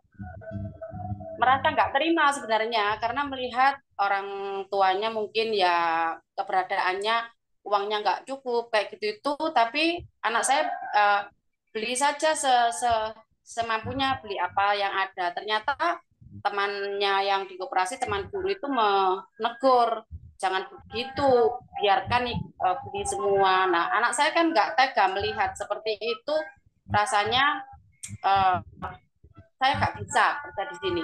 Ya akhirnya keluar keluar anak saya dari itu. Ini nggak tega saya melihat seperti itu, saya nggak bisa gitu. Jadi ya sudah, mau gimana lagi daripada nanti dia tertekan di situ menghadapi kayak gitu. Nah, itu yang di sekolah yang lama saya duduk di sana. Nah, sekarang yang baru di sini ini loh, memang kita semua mungkin diajarkan untuk memberikan ya sedekah ya untuk pembangunan masjid apa-apa. Yang saya jadi prihatin di sekolah saya sendiri sekarang ini, tiap hari anak-anak itu dimintai untuk mengumpulkan infak. Nah, itu saya tuh ternyuh dan prihatin. Ya apa ya, saya ini harus bergerak. Melihat anak-anak kan ya semua memang itu nggak wajib. Tapi kalau tiap hari kan terbeban juga anak-anak ini. Misalkan uang sakunya cuma 5.000 untuk infak, misalkan 1.000. Untuk misalkan kalau uh, bawa jajannya ya cuma 4.000. Apalagi kalau di sini kan nggak ada transport ya, kadang bawa sepeda motor sendiri parkirnya 2.000. Uang sakunya berapa, Nana ini nggak tega sebenarnya kayak gitu tuh. Jadi hal-hal seperti itu banyak sekali yang terjadi di sekolah kami. Memang gimana rasanya kalau saya ingin bergerak itu kayak kecil sekali pengaruhnya itu, tapi saya tetap untuk berpengaruh di lingkungan anak-anak ini. Saya itu kadang ya untuk menasihati anak-anak itu nggak bisa untuk dilihat saat ini, tapi nanti untuk kamu ke depannya kayak gitu. Ya. Nah, itu sekelumit cerita yang di sekolah itu banyak sekali ketimpangan-ketimpangan yang memang kalau tadi disampaikan, kalau ada wartawan kadang ya memang itu tadi disiapkan amplop itu sudah aman kayak gitu. Udah selesai ya. Ya, itu malah jadinya. Iya, makanya itu kita mau bagaimana, malah kemarin suatu kejadian yang di sekolah itu yang pernah saya sampaikan ke Kak Maria, masalah kami di situ eh, kepala sekolah menegur saya, loh, Bu Tias ini kan sebagai agen, terus gimana pendapatnya? Iya Pak, sebenarnya itu salah, itu nggak benar, nggak boleh, saya gitu kan. Terus gitu ya terserah kepala sekolah mau gimana, saya mau menegur jangan, katanya itu sudah terlanjur, sudah diprogramkan atau gimana, pokoknya sudah jalan kayak gitu. Monggo, memang itu sebenarnya nggak, itu salah, itu nggak boleh. Sebenarnya gimana? Ya untuk menarik suatu anak-anak untuk memberikan hadiah, ya terserah anak-anak mau memberikannya seperti apa. Kemudian yang menjadi masukan kami, kalau memang mau memberikan, yuk semua ini Pak dikasih dengan nilai yang sama, kayak gitu. Jadi mulai dari kepala sekolah sampai petugas sapu harus diberi dengan nilai yang sama, kayak gitu. Nah, dengan adanya itu, anak-anak ini dikondisikan kelihatannya semua diberi dengan nilai tapi yang berbeda-beda, tapi semua dikasih. Wes terserah. Yang jelas punya saya nggak saya ambil, saya sudah sampaikan ke anak-anak. Kalau kamu memberi ke saya nggak akan terima, saya kembalikan ke kamu. Terus gitu tetap memaksa. Wes nggak rewel, saya tak taruh di meja, kemudian pas itu saya kembalikan ke wali murid yang memang di situ nggak tahu isinya apa, saya juga nggak lihat. Saya sampaikan di situ, saya kembalikan. Saya kembalikan. Jadi hal itu saya tidak tahu isinya apa, saya kembalikan. Seperti itu. Mungkin sementara itu yang bisa saya sharingkan, saya sampaikan. Mungkin hal yang saya merasa ini kecil, tapi rasanya itu ini terus-menerus berkembang kayak gitu. Kayak hal kecil dan biasa ya Bu ya, kayak beli Iya. Nah itu ya, Iya. Pak. Ya asal kalau untuk infak itu ya, kalau ada laporannya jelas berapa dapatnya setiap harinya mungkin, terus digunakan untuk apa dan diinformasikan ke semua semua stakeholder gitu ya di sekolah ya, kayak murid, orang tua, guru. Mungkin kalau ada keterbukaan kayak gitu aman kali ya. Begitu nggak sih Kak Mare? Kalau Tapi untuk misalkan tiap hari infak kita itu sebenarnya kan nggak boleh sebenarnya di sekolah SMP itu. Nah itu penarian infak. Kalau menurut ini informasi kan nggak boleh. Harusnya boleh minta sumbangan ke instansi-instansi pabrik, pemerintah atau yang lain seperti itu. Kelihatannya gitu. Itu anak-anak sebenarnya nggak boleh. Tapi ya nggak tahu saya kak. Ini itu. terima kasih Bu Tias untuk sharingnya. Terima kasih juga. Selamat sore untuk semuanya. Tadi kita banyak banget dengar cerita kayak tadi pengadaan seragam ya yang diberikan sekolah, tapi sekolah juga tetap mengharuskan ya beli di sekolah gitu. Ya Kak Irma kembali lagi dengan kita. Kak Irma, ada pertanyaan lagi nih di kolom dari Ibu Wati di Lombok. Baru duduk langsung ditutup pertanyaan ya. Iya. Maaf. Boleh bertanya, sebaiknya berapa orang idealnya untuk menjadi penilai untuk shortlist pemenang tender, dan sebaiknya dari mana aja orang-orang yang layak untuk jadi penilai pemenang tender? Apakah perlu ada investigasi ulang tidak untuk pemenang tender? Oke, terima kasih Bu Wati. Ini pengetahuan yang yang pengalaman saya dan pengetahuan yang saya punya bahwa yang melakukan penilaian untuk shortlist pemenang tender itu adalah pemerintah gitu ya. Pemerintah punya panitia pengadaan barang dan jasa, mereka punya panitianya. Jadi mereka yang melakukan mereka yang menentukan siapa pemenang gitu ya, siapa pemenang. Walaupun memang secara undang-undang sudah dijelaskan bahwa siapa saja yang menjadi pemenang. Misalnya mereka sudah melalui apa kualifikasi sebagai berikut apa gitu ya. Di LPSA itu disebutkan apa saja kualifikasinya gitu ya. Itu sudah ada. Jadi sebenarnya yang berhak melakukan pemenangan itu ya di pihaknya pemerintah gitu ya, panitianya sendiri. Apakah perlu investigasi? Misalnya nih, kita merasa bahwa kita perusahaan yang mengajukan nih kan, yang mengajukan tender, terus tiba-tiba kita nggak menang gitu. Itu kita bisa melakukan sanggah banding. Nah, kita merasa bahwa kita tuh udah memenuhi spesifikasinya, udah memenuhi semuanya gitu. Kita itu bisa melakukan sanggah banding namanya gitu ya. Tetapi tidak banyak perusahaan yang apa namanya melakukan sanggah banding ini itu. Jadi itu yang sangat disayangkan. Kita juga di Gerak Aceh punya apa namanya tempat yang bisa melaporkan gitu perusahaan-perusahaan yang misalnya merasa bahwa mereka itu sebenarnya bisa memenangkan tender tapi tiba-tiba tidak menang gitu ya karena misalnya ada kecurangan apa gitu yang dilakukan oleh panitia. Kita bisa melaporkan ke kita gitu tapi sampai saat ini belum ada perusahaan yang mau melaporkan gitu karena memang seperti ada deal-deal ya yang kita dengar bahwa misalnya di proyek ini dia menang, proyek A dia menang, proyek B dia nggak akan menang. Tapi yang B ini akan dimenangkan oleh orang lain. Jadi mereka tuh memang sudah bagi-bagi biasanya gitu. Udah bagi-bagi jatah istilahnya gitu. Jadi mereka nggak akan melakukan sanggah banding gitu karena mereka akan dapat proyek yang lainnya. Dan biasanya kan kalau misalnya mau proyek apa gitu, biasanya itu mereka tuh harus ngasih fee di depan.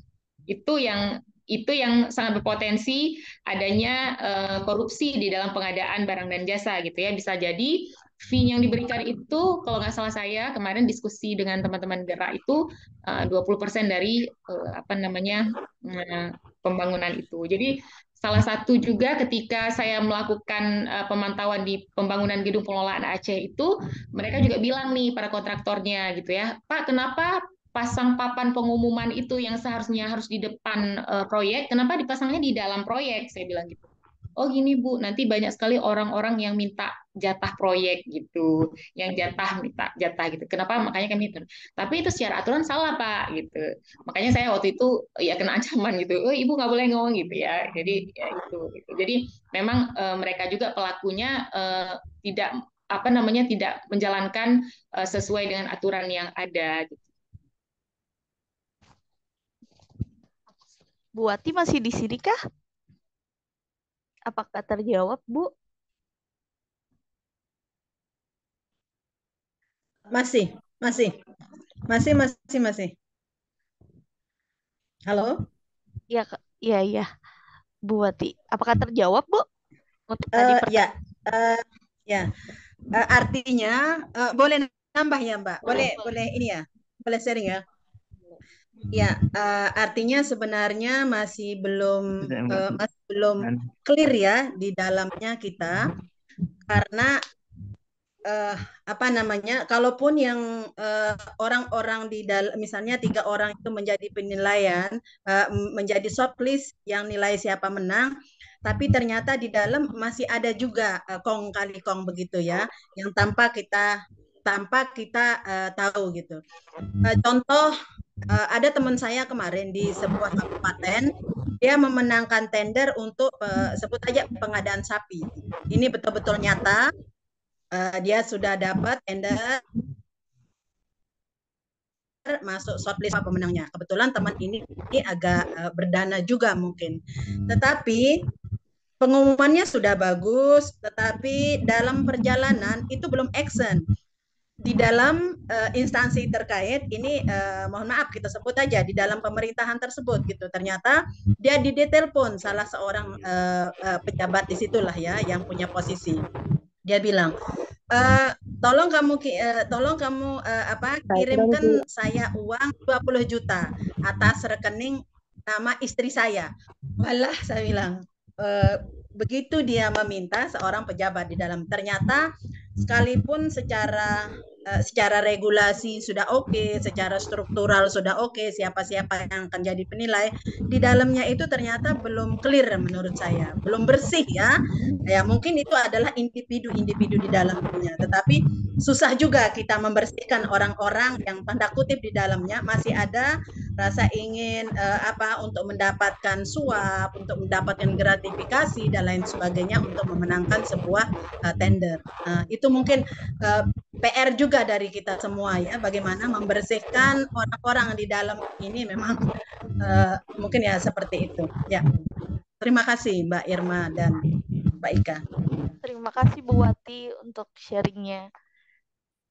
Jadi banyak banget cerita tadi dari Bengkulu, dari Lombok gitu ya, Kak. Jadi memang di mana-mana sebenarnya ya, tapi ya balik lagi ke diri kita masing-masing, berani enggak gitu ya Kak ya. Peduli enggak, kalau kita peduli tapi kita enggak, bodoh amat, cuek gitu ya.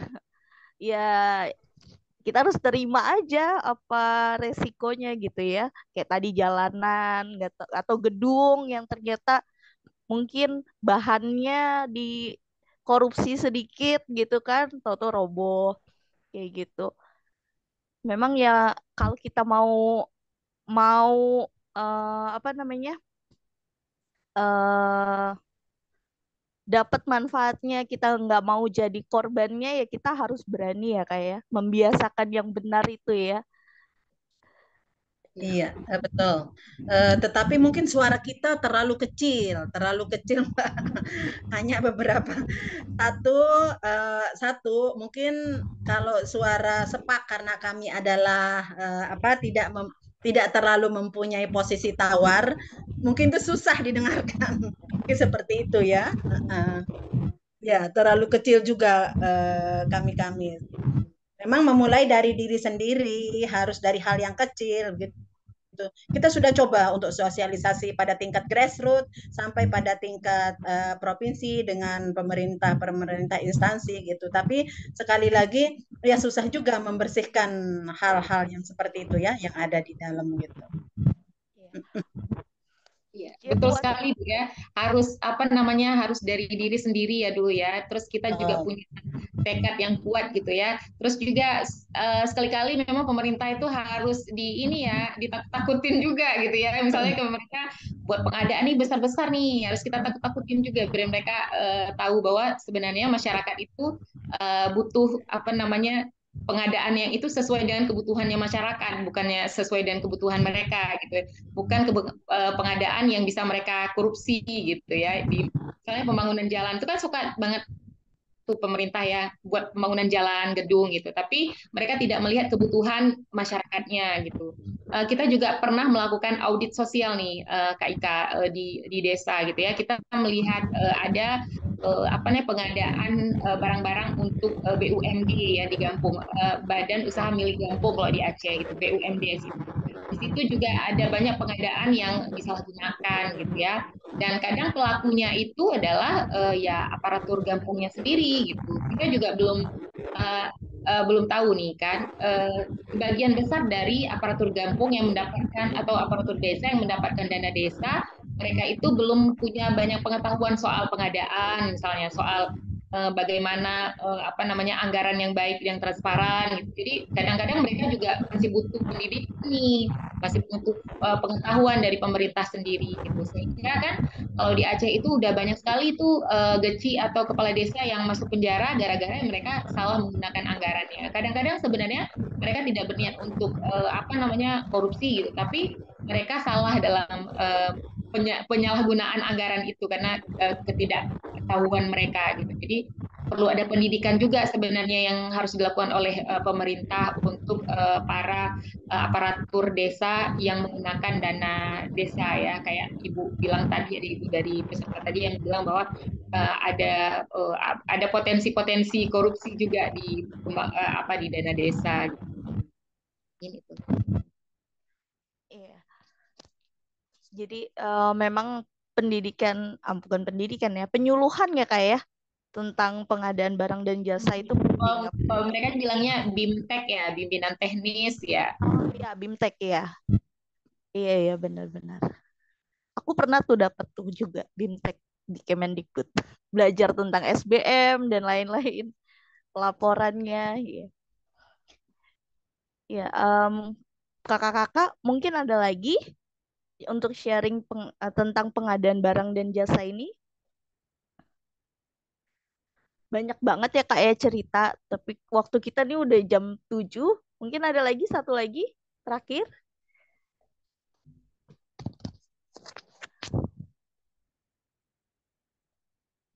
Ada mungkin kakak-kakak?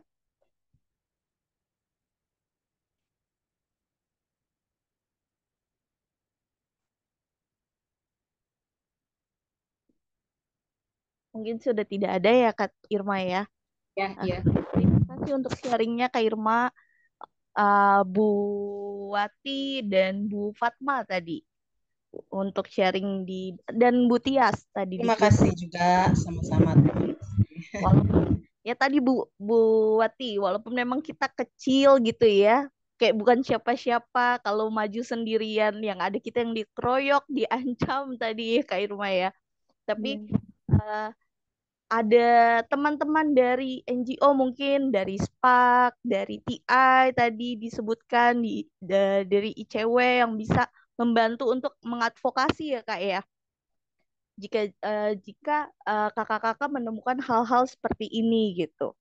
Jadi jangan takut, kakak-kakak coba kita mulai membiasakan yang benar dan juga mengingatkan juga ke teman-teman yang lain ke waktu proses pengadaan barang dan jasa tersebut ya dilakukan.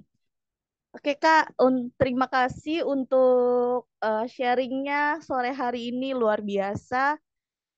Kakak-kakak, sebelum kita mengakhiri kegiatan kita sore hari ini, bolehkah kita buka kameranya, kita mau foto bareng? Di mute Kak. Oke, Kak Ika mungkin sedikit ya kayak memberi kesimpulan ya dalam kegiatan ini ya, sedikit dari saya mungkin untuk semangat aja nih untuk ibu-ibu agen SPAK gitu ya, biar kita lebih semangatnya gitu. Mungkin kesimpulannya dari kegiatan ini yang bisa saya sampaikan ke kawan-kawan bahwa sebenarnya korupsi pengadaan barang dan jasa ini menjadi salah satu sektor korupsi yang paling rawan gitu ya. Banyak sekali pemangku kepentingan yang terlibat, misalnya politisi yang juga kita tahu, pejabat publik, pelaku usaha yang mereka menjadi pelaku dari korupsi pengadaan barang dan jasa ini. Kita perlu melakukan pengawasan dan partisipasi bersama agar ini bisa diminimalisir, gitu. Korupsi ini bisa diminimalisir. Mungkin itu saja Kak Ika dari saya. Terima kasih Kak Irma. Boleh kita lanjut foto bersama? Senang hari ini bertahan di 59 peserta Kak Irma. Hari ini dengan peserta terbanyak gitu. Kedua dari kali kita mengadakan healing. Oke, di sini ada tiga layar. Jadi mohon ditahan sebentar. Aku akan sampai 3 kali ya kakak-kakak ya. Oke. Untuk yang pertama, 3. Layar yang kedua, sebentar, 1, 2, 3. Untuk layar yang ketiga, 1, 2, 3.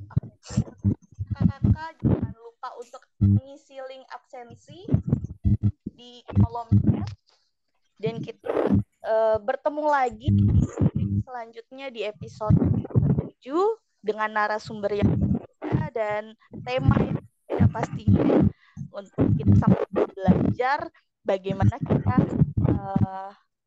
melakukan perubahan ya menjadi sesuatu anti korupsi gitu. Terima kasih. Ika, maaf nyelak. Oh, jangan bubar dulu ya teman-teman sekalian. Kita mau diskusi untuk bikin acara untuk merayakan Hakodia bersama-sama ya. Iya. Oke, mungkin saya izin dulu ya Mbak Maria. Terima kasih banyak ya Kak Irma. Iya, sama-sama Mbak. Ya, terima kasih. Terima kasih.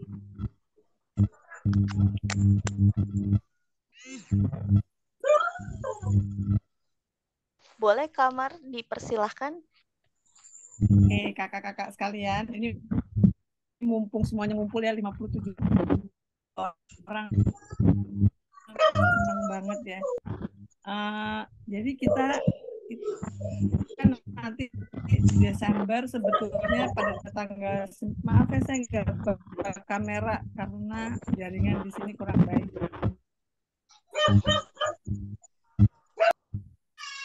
Ya, jadi bulan Desember itu sebetulnya adalah hari anti korupsi sedunia ya, Hakordia.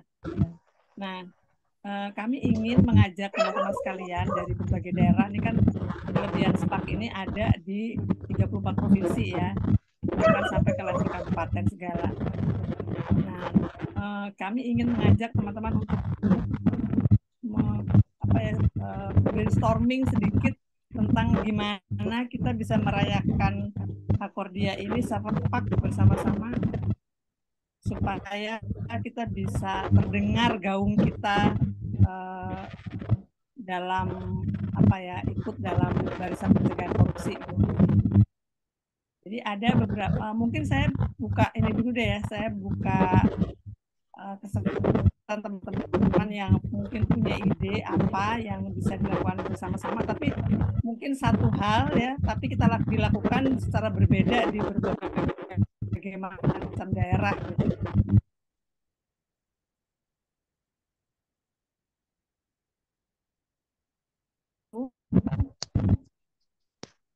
Bagaimana kakak-kakak, ada usulan kah untuk kegiatan Hakordia kita tahun ini yang bisa kita lakukan bersama-sama? Misalnya nih ya, saya kasih contoh ide aja, nggak harus bikin, tapi misalnya teman-teman secara serempak kita pada hari yang udah kita tentukan dan jam yang kita tentukan bersama, kita nyepak rame-rame di mana gitu. Misalnya ada yang pilih di sekolah, mungkin ada tempat lain milih di kampus, atau ada lagi yang milih di, nggak tahu lah, komunitasnya sendiri gitu ya. Tapi kita lakukan secara serempak gitu. Kemudian itu kita dokumentasikan dan kita upload di sosial media gitu. Misalnya salah satu contohnya ya. Atau mungkin teman-teman punya ide lain. Main game serempak gitu ya, game sepak. Ya, main game sepak. Nah, kita istilahnya nyepak kan ya, kalau bilang gitu ya. Main semain sepak di hari yang sama gitu di berbagai daerah. Wah, keren. Ya, bareng-bareng di berbagai daerah gitu. Mungkin teman-teman lain ada yang punya ide, misalnya apa gitu. Silakan, mumpung kita ngumpul nih. Ya betul. Sepakat Mbak di komunitas masing-masing, asal mungkin seragam waktunya begitu? Ya. Apakah waktunya sama? Tinggal kita informasikan dengan foto, dokumentasi untuk grup. Iya betul. Jadi sekarang sekalian kita tentukan, misalnya kan Hakordianya itu tanggal 9 ya. Tapi sebetulnya nggak perlu harus tanggal 9 sih. Misalnya kita bisa, kalau mungkin di tanggal 9 tuh teman-teman yang lain mungkin ada kegiatan di organisasi masing-masing ya, karena secara dia hari yang dirayakan secara nasional gitu. Jadi mungkin kita mau di tanggal setelahnya gitu, setelah tanggal 9. Entah tanggal kita tentukan bersama dan pada jam yang sama gitu. Jadi nanti sebenarnya bisa nih ya kita bikin IG reel ya. Jadi nanti kita kayak mau menyiarkan, misalnya studionya ada di Jakarta nih misalnya ya, moderatornya misalnya Ika nih. Jadi oke, kita hari ini merayakan Hakordia, gimana dengan teman-teman di Papua misalnya. Oh, di Papua, nanti yang dari Papua masuk nih kan, di invite di story-nya, di apa namanya, IG live-nya ya. Di IG, bukan reel, sorry, di IG live-nya itu, di Instagram live-nya dia di invite, kemudian nanti yang Papua itu cerita, oh ini di sini lagi kayak begini misalnya. Oke, udah ganti lagi, sekarang gimana dengan di Lombok, misalnya di Lombok gini gitu. Jadi bisa jadi kayak gitu. Jadi kalau waktunya bersamaan tuh kita bisa buat seperti itu.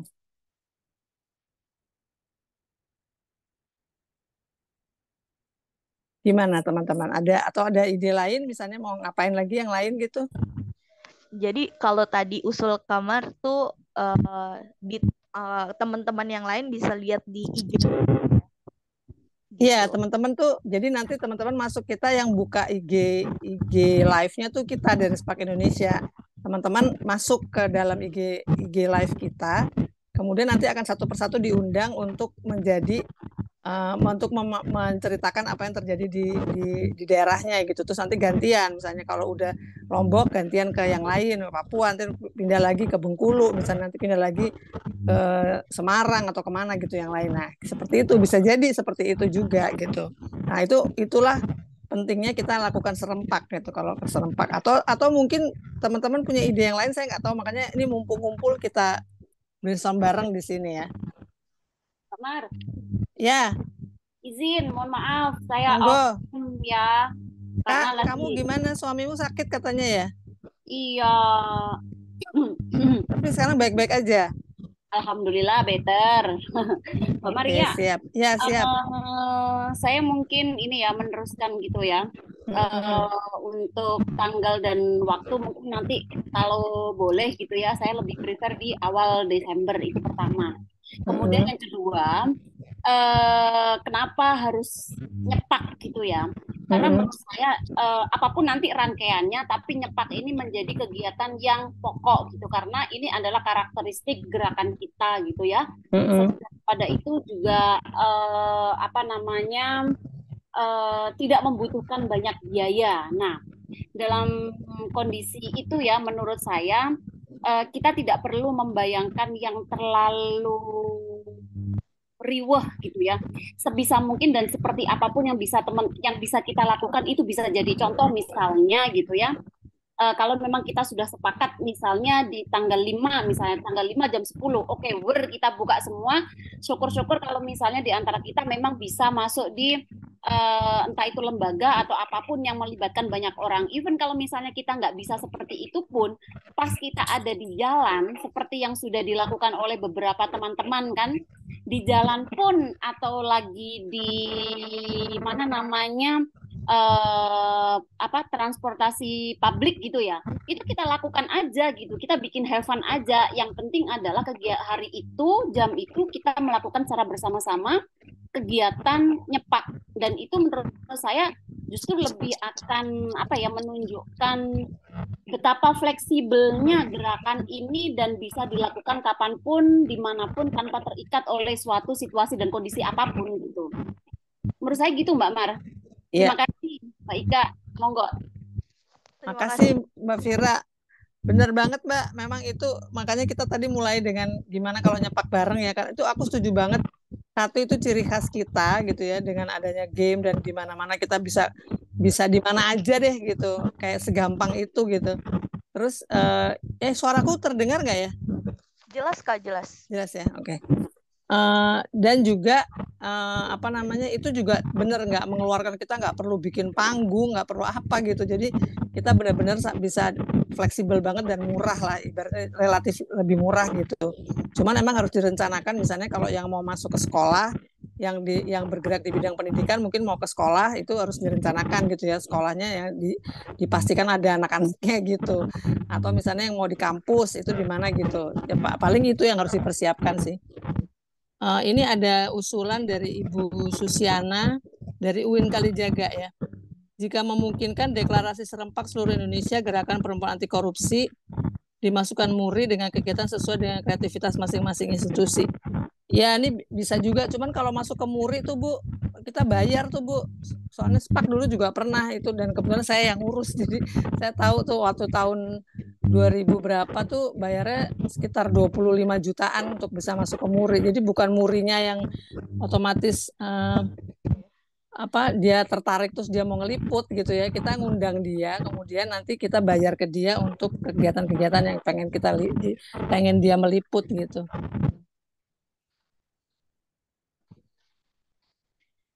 Tunggu, suaraku nggak jelas ya? Di kita Kali sih Ibu. Jelas Mbak, jelas. Jelas ya, oke. Nggak apa, ya. Iya, sekarang tinggal kita sepakai waktu ya Mbak Arya ya. Kira-kira kapan gitu supaya kita siaga. Iya, kalau tentang aku ngelanjutin sebentar yang Bu Susiana ya. Mungkin kalau yang deklarasi sih bisa aja. Jadi sebelum kita main game misalnya bikin deklarasi bersama, entah bentuknya macam-macam terserah gitu ya. Baru kemudian kita main gitu. Tapi emang fokusnya harus lebih ke main gitu. Karena kalau deklarasi itu kayaknya nanti bakal semua acara Hakordia tuh pasti akan ada deklarasinya tuh biasanya gitu. Tapi kalau misalnya mau bikin gitu juga nggak apa-apa. Jadi diawali dengan deklarasi misalnya ya. Kemudian baru kita main rame-rame gitu. Nah, yang seru emang waktu dan jamnya sama itu tadi. Emang yang serunya tuh gitu. Nah, waktunya ini kira-kira teman-teman bisanya kapan yang paling memungkinkan? Kalau kita mau dibuat di tanggal 9-nya itu hari Sabtu. Apakah teman-teman bersedia untuk melakukan ini di hari Sabtu? Lebih gampang atau malah lebih susah kalau di hari Sabtu? Berapa, Mbak? Kenapa? Kalau berapa? Kenapa Mbak? Terputus suaranya. Tanggal 9 Mbak, pas harinya. Pas hari haknya itu apa? Hakordianya. Tapi kalau di sekolah yang ada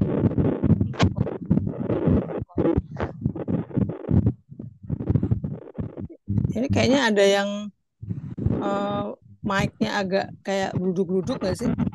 Atau saya yang kupingnya gluduk-gluduk ya? Iya, di saya juga begitu gluduk. Gluduk-gluduk ya. Ika, apakah headsetmu gluduk-gluduk, Kak?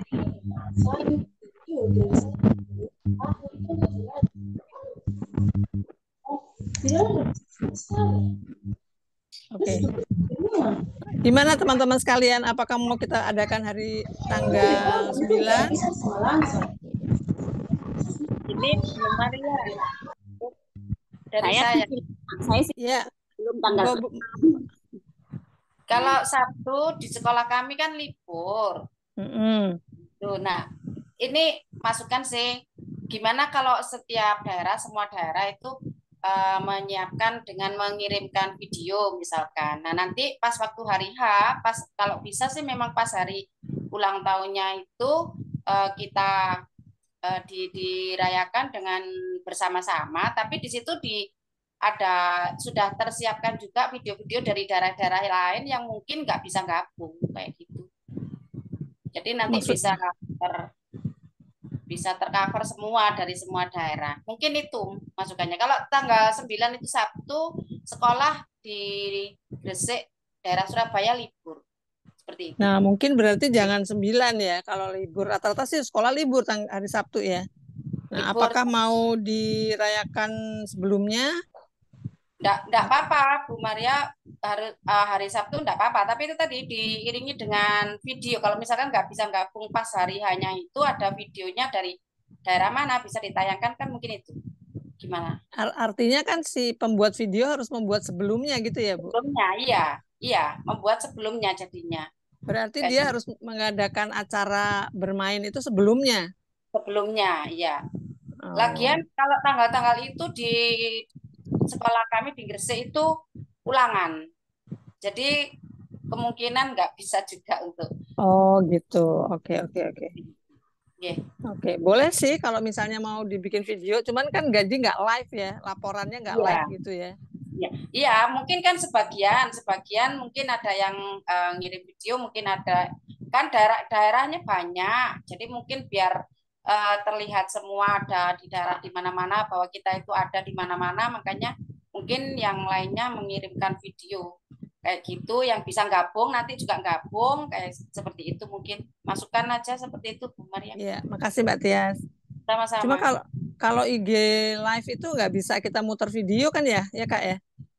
Iya, nggak bisa. Nggak bisa. Paling nanti kita ada posting ya di Reels juga. Terpisah, ya jadi ke Reel, bukan di live. Oke, nggak apa-apa, kita tampung ya Mbak Dasia. Terima kasih. Ya, sama-sama. Teman-teman yang lain? Kalau memang libur hari Sabtu, mungkin bisa kita aksinya hari Jumat atau hari Kamis gitu. Iya, makanya sebelumnya. Tapi kalau sekolah katanya lagi ulangan, teman-teman yang di sekolah. Kalau di kampus ininya lagi bermainnya kita kirim. Kan ini tidak tidak harus seragam ya, dia punya media ya Mbak, apa saja. Yang penting itu Iya, apa adalah aja. tentang korupsi kan ya, Iya, informasi dan edukasi tentang korupsi. iya, medianya media gamenya Spark ya Kak ya, Mbak Wati. Tapi yang mana aja boleh gitu, maksudnya boleh maju, boleh semai.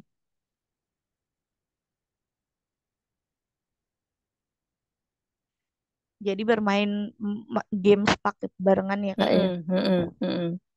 Saya pikir juga memang lebih fleksibel kayaknya Mbak Maria kalau misalnya tidak terikat oleh waktu juga nggak apa-apa. Nanti yang penting di tanggal 9 itu website dan juga medsosnya Sepak menunjukkan gerakan kita. Iya, boleh sih, boleh aja. Jadi ide bahwa ada yang bisa ngirim video sebelumnya juga nggak apa-apa gitu ya. Jadi Iya, di mungkin hari kalau itu, live YouTube bisa tuh Kak. Yang ngirim ya live YouTube video bisa. kita tampilin kalau live YouTube. Kalau live IG ya memang nggak bisa nampilin video tersebut gitu. Tapi kita tetap bikin yang untuk yang bisa gitu, yang bisa tetap. Jadi, nah mungkin ini teman-teman kalau yang untuk di bagian timur udah malam banget ya kalau sekarang ya, dan teman-teman kayaknya udah capek nih soalnya usul-usulannya kayaknya mungkin masih banyak yang bisa diusulkan ya, cuman teman-teman mungkin udah capek juga.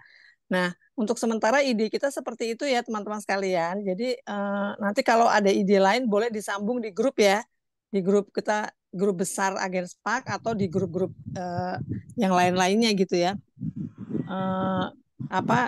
Pada bisanya tuh kapan, kalau yang tidak bisa serempak tidak bisa ikut di tanggal 9 misalnya mau mengirimkan video itu di tanggal berapa gitu. Jadi sehingga kita di Spark Indonesia bisa punya perkiraan waktu. Oke, berarti tanggal sekian video-video dari luar akan terkumpul dan kita akan langsung menayangkannya di tanggal sekian gitu. Jadi supaya kita punya perkiraan agenda waktunya gitu ya teman-teman ya. Jadi untuk sementara ide kita akan nyepak bareng, serempak dalam tanda kutip ya, serempak itu ya, yang bisa kita lakukan tanggal 9 akan dilakukan tanggal 9 dan kita akan siarkan langsung gitu ya. Tapi juga yang nggak bisa mengirimkan video sebelumnya, dan itu tolong diinformasikan kapan akan mengirim video ke kami gitu ya. Nanti kita akan kasih ini ya Kak, link G Drive ya. Jadi teman-teman mengirim langsung ke link G Drive itu aja supaya nggak berat ngirim ke email atau nggak repot gitu, tinggal masukin aja ke link itu. Iya, gitu ya. Atau boleh nanti kontak dulu sebelum kalau udah mau kirim videonya udah siap, boleh kontak ke nomor yang aku share di kolom chat ya kakak-kakak. Jadi nanti tinggal kita kasih link. Linknya juga bisa kita share di grup WhatsApp sih. Iya, gitu ya. Oke, ada yang ya, ya. Gimana? Bakal gimana kalau di share sekarang? Iya. Di share di WA aja. Takutnya videonya panjang banget gitu Kak, berat nanti di WA. Maksudnya nomornya sama alamat emailnya. Oh iya, nanti nomor kamu Kak. Ya, nomor Kak di link sekarang aja Kak, ditulis di chat Kak, nomor kamu sama email. Ini info. udah aku udah share. Udah ya. Oke, sip. Oke, ada lagi teman-teman sekalian? Kalau nggak ada, pokoknya kalau pertanyaan dibatasi durasi nggak? Sebaiknya iya sih ya. Jadi biar kita nggak nanti ada yang 15 menit kayak ceramah jadinya. Mungkin kali paling lama 3 menit kali ya kakak-kakak ya. 3 menit itu udah lama sih kalau buat video. 3 menit ya. Jadi video lagi nyepak boleh juga kalau misalnya mau ada apa kayak testimoni atau ada komentar apa gitu ya, atau yang menyatakan harapan atau apalah gitu tentang korupsi, boleh juga gitu di dalam video tersebut. Nah, tapi paling panjang 3 menit ya kakak-kakak ya, supaya nanti dalam satu kompilasi itu bisa banyak yang masuk kalau nanti kita kompilasikan gitu. Ada lagi?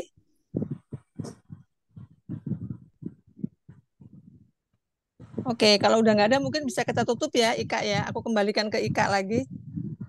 Terima kasih Kamar. Terima kasih kakak-kakak. Jangan lupa ya.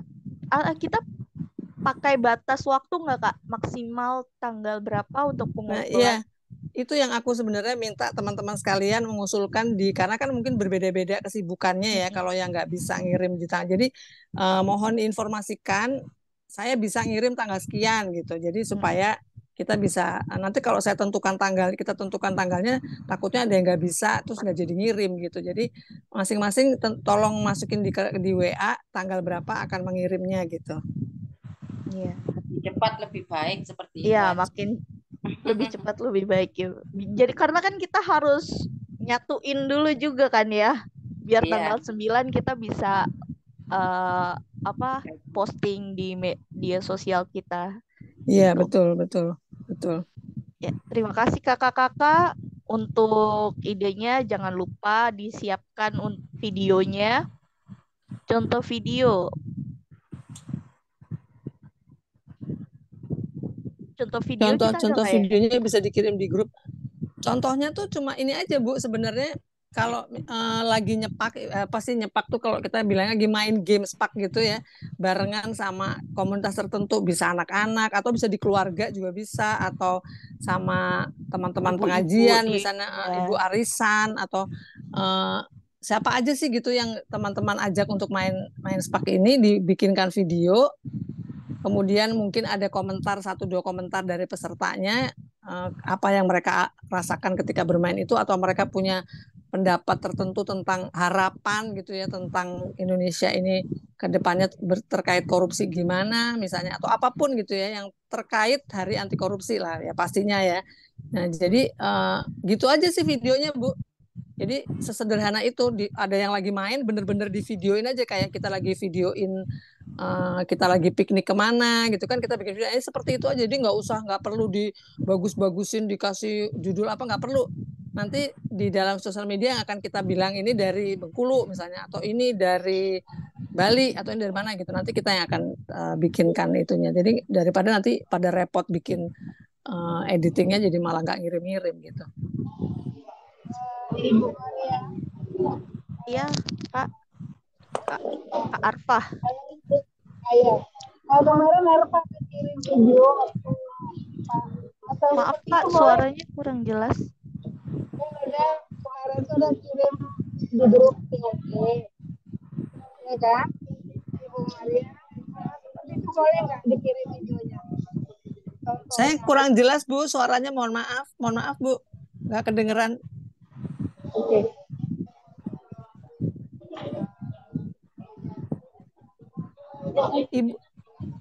Ibu maaf Bu, ibu dari Kemenak ya Bu ya?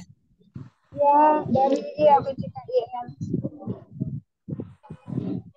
Tadi apa Bu, ininya saya kurang jelas suaranya Bu. Kemarin tuh saya ada kirim video di grup TOT kita, ya kan? Videonya tentang apa main game